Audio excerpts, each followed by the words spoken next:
Hello my dear friends, yours most welcome. Friend, हम लोग जब भी साइंस पढ़ते हैं, हम साइंस के किसी भी स्ट्रीम से जुड़े हुए हों, हम लोगों को एटम के बारे में, परमाणु के बारे में पढ़ना ही पड़ता है। फ्रेंड्स, हम लोग जब भी एटम के बारे में पढ़ते हैं, हम न्यूट्रॉन को इग्नोर करते हुए आगे बढ़ जाते हैं।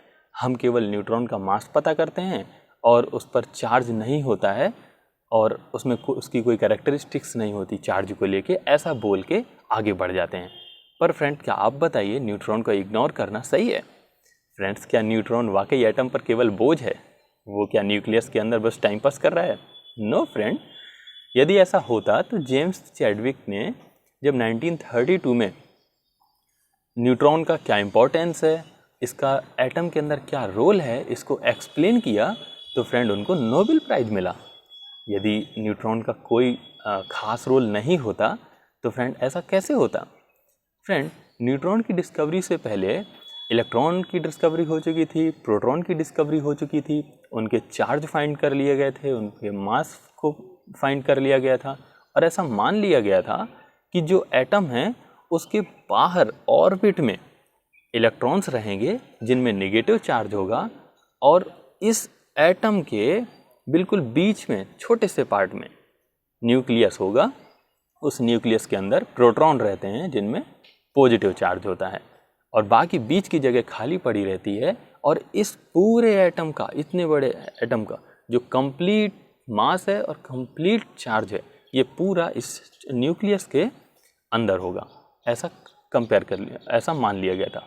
फिर फ्रेंड, इसके बाद क्या हुआ कि चैडविक ने जब प्रोटॉन को, जो हाइड्रोजन है ना, उसको ही प्रोटॉन बोलते हैं, तो जब हाइड्रोजन को हीलियम से कंपेयर किया तो उन्होंने ऐसा देखा कि हीलियम में हाइड्रोजन से डबल चार्ज है। तो उन्होंने कहा ठीक है, यदि हाइड्रोजन में एक न्यूक्लियस में एक प्रोटॉन है तो हीलियम में 2 प्रोटॉन होंगे, इसीलिए इसका चार्ज डबल है।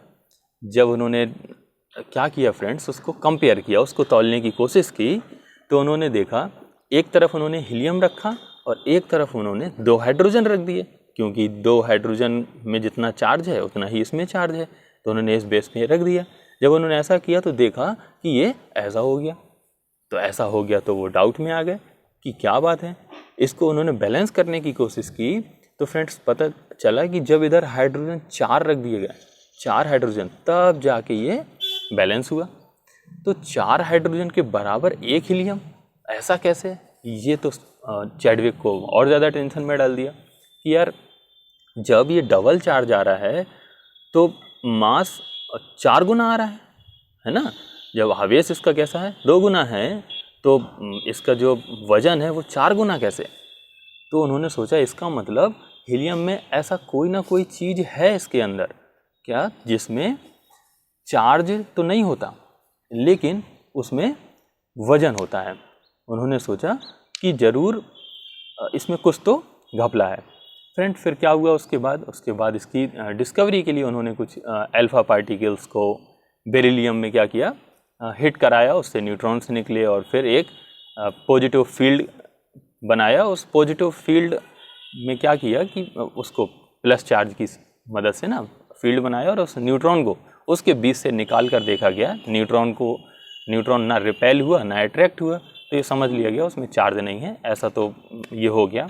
अब इसके बाद जो बात आई वो मेन खास बात है। खास बात क्या कि फिर एक्सप्लेन किया कि क्या न्यूट्रॉन का क्या काम है। तो फ्रेंड, उसको मैं कुछ थोड़ा सा आपको आसान शब्दों में एक्सप्लेन करता हूँ, थोड़ा सा समझने की कोशिश करिएगा। हाँ फ्रेंड, और न्यूट्रॉन का रोल क्या है, इससे एक और साइंटिस्ट का बहुत बड़ा डाउट क्लियर हुआ जो कई समय से था। डाउट ये था कि जो ये एटम है ना और उसके अंदर ये बीच में न्यूक्लियस है, इस न्यूक्लियस के अंदर उन्होंने कहा प्रोटॉन होते हैं, ये तो साइंटिस्ट ने डिस्कवर कर लिया था, लेकिन उसके पीछे का ये रीज़न नहीं जान पा रहे थे कि जो ये प्रोटॉन होता है इसमें सब में पॉजिटिव चार्ज है और हम कहते हैं कि पॉजिटिव चार्ज एक दूसरे को रिपेल करता है, धक्का मारता है, लड़ता झगड़ता है आपस में, है ना, तो दूर भगाने की कोशिश करता है। तो ये नहीं जान पा रहे थे कि ये सब साथ में कैसे रहते हैं उसके अंदर तो इनको धक्का मार के बाहर कर देना चाहिए और न्यूक्लियस फिर इतना मजबूती से कैसे बंधा रहता है। तो इस बात का भी इसी से पता चला हुआ क्या फ्रेंड्स कि जो उससे पहले हम इलेक्ट्रोस्टैटिक फोर्स के बारे में जानते थे।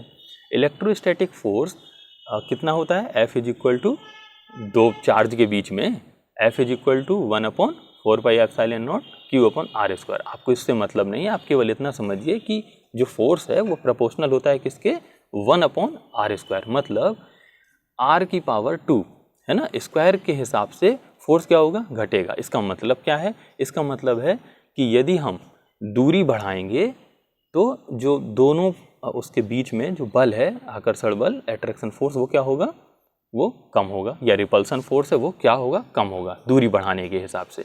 ठीक है, ऐसा। और जब जैसे जैसे अगर दूरी को हम क्या करेंगे, कम करेंगे, तो फोर्स तो बढ़ जाएगा। इतना तो क्लियर है। तो फ्रेंड यहाँ पर एक नए टाइप के फोर्स को का यहाँ पर क्या किया, उसको समझा गया है ना, एक नए टाइप का फोर्स, उसे क्या बोला, न्यूक्लियर फोर्स। फ्रेंड ऐसा माना गया, ऐसा इमेजिन किया गया कि एक और फोर्स होता है जो केवल न्यूक्लियस के ही बीच में लगता है। वो इतनी छोटी ही जगह में, वो अगर इतनी डिस्टेंस भी हमने की कि न्यूक्लियस से बड़ी डिस्टेंस की तो वो काम नहीं करेगा, ये केवल न्यूक्लियस के अंदर ही काम करेगा। ऐसा एक फोर्स को माना गया।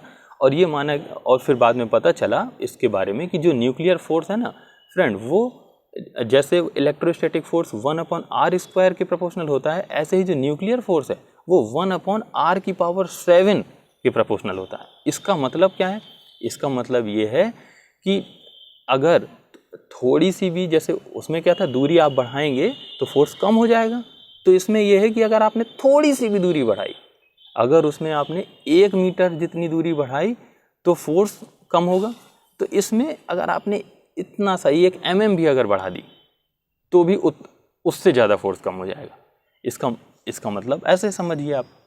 तो फ्रेंड वहाँ पर इन्होंने एक्सप्लेन किया, चैडविक ने, कि उसके अंदर एक न्यूक्लियर फोर्स होता है जो क्या करता है, उनको आपस में बांधे रखता है। और न्यूक्लियर फोर्स केवल एक ही प्रकार का होता है, अट्रैक्शन टाइप का ही। और ये सेम, इसको आप वैसे समझ सकते हैं ग्रेविटेशनल फोर्स के जैसे। ये चार्ज पर डिपेंड नहीं करता, ये केवल मास पर ही डिपेंड करता है। कोई भी छोटे छोटे पार्टिकल होंगे वो आपस में अट्रैक्ट होंगे, बस उसे क्या बोला गया, न्यूक्लियर फोर्स। तो फ्रेंड आप इसको थोड़ा सा ऐसे और समझिए कि जैसे न्यूक्लियस है, उसके अंदर क्या है, सब पहले माना जा रहा था प्रोटॉन है। अब प्रोटॉन के साथ अब क्या और पता चल गया, उसके अंदर क्या है, न्यूट्रॉन है। तो उनका रोल क्या है, उनका काम क्या है। तो फ्रेंड क्या होता है, जैसे एक घर पे यदि आप मानिए कि उसको आप न्यूक्लियस को एक घर मानिए और उसमें सब प्रोटॉन पॉजिटिव चार्ज हैं, तो वो पॉजिटिव समान जो गुण वाले हैं वो क्या करते हैं, एक दूसरे को धक्का मारते हैं, बाहर निकालने की कोशिश करते हैं। तो उनके बीच में जो कंप्रोमाइज़ कराता है ना, वो कौन है, न्यूट्रॉन। कैसे कंप्रोमाइज़ कराता है, कंप्रोमाइज़ ये ऐसे कराता है कि हर 2 प्रोटॉनों के बीच क्या करता है, ये आके खुद बैठ जाता है, या बीच में नहीं बैठता। तो आप खुद सोचिए, एक न्यूक्लियस है, उस न्यूक्लियस में इधर 1 प्रोटॉन, 2 प्रोटॉन और 2, अब जैसे हीलियम की अगर मैं बात करूं, तो हीलियम में क्या होता है, इसमें 2 प्रोटॉन है और 2 न्यूट्रॉन है। तो 1 प्रोटॉन 1 प्रोटॉन 1 न्यूट्रॉन 1 न्यूट्रॉन ऐसे बैठे हैं ये। अब सोचिए आप, इसमें रिपल्सन मतलब धक्का मारेगा कौन कौन, प्रोटॉन प्रोटॉन को। तो प्रोटॉन आपस में लड़ेंगे, बाहर करेंगे। तो उनके इस लड़ाई को शांत कराने के लिए कौन आ गया, न्यूट्रॉन। वो क्या करेगा, वो कहेगा भाई लड़ो मत, और वो अट्रैक्शन बढ़ा देगा। कैसे अट्रैक्शन बढ़ा देगा, 2 प्रोटॉन के बीच में कौन सा फोर्स लग रहा है, रिपल्सन का। और न्यूक्लियर फोर्स कितने के बीच में लग रहा है, दोनों प्रोटॉन के बीच में, प्रोटॉन और न्यूट्रॉन के बीच में, इस प्रोटॉन और न्यूट्रॉन के बीच में भी, और दोनों न्यूट्रॉन के बीच में भी। तो सोचिए रिपल्सन का फोर्स एक है, लेकिन जो अट्रैक्शन वाला है, जो लड़ाई को शांत करने वाला है, वो कितने हैं, वो 4 आ गए, 4 लग रहे हैं, है ना, 2 न्यूट्रॉन की मदद से। समझ आ रहा है ना आपको। तो हीलियम में 2 प्रोटॉन आते हैं, 2 प्रोटॉन के बीच जो लड़ाई झगड़ा होगा उसको शांत करने के लिए नेचर ने क्या किया,